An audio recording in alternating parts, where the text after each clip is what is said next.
ვაშინგტონში თამარ მეფის სახელობის ქართულ ეკლესიას წმინდა გიორგის ხატი შესწირა საქართველოს პირველმა ლედიმ თამარ ბაგრატიონმა. შეერთებულ შტატებში ვიზიტი ისევ გრძელდება. ქართული დელეგაციის წევრები უწმინდეს და უნეტარესის ილია მეორის სულის მოსახსენებელ პანაშვიდსაც დაესწრნენ, რომელიც ვაშინგტონში ტაძრის წინამძღვარმა გადაიხადა. თამარ ბაგრატიონი ამერიკის პირველი ლედის მელანია ტრამპის მიწვევით იმყოფება შეერთებულ შტატებში.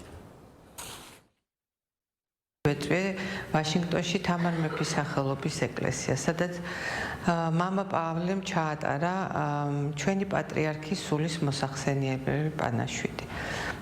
შევხვდი მრევლს, რომელიც არის მონატრებული, შეყვარებული ქართველები. ჩემი სურვილი იყო, რომ ეკლესიისთვის გადმომეცა წმინდა გიორგის ხატი, რომელიც გამარჯვების სიმბოლოა და მინდა ყველა ქართველს უცხოეთში თუ საქართველოში უსურვო გამარჯვება, წინსვლა, ღმერთი იყოს ჩვენი მფარველი. მადლობ ქალბატონ თამარს ვიზიტისთვის ჩვენ სამრევლოში.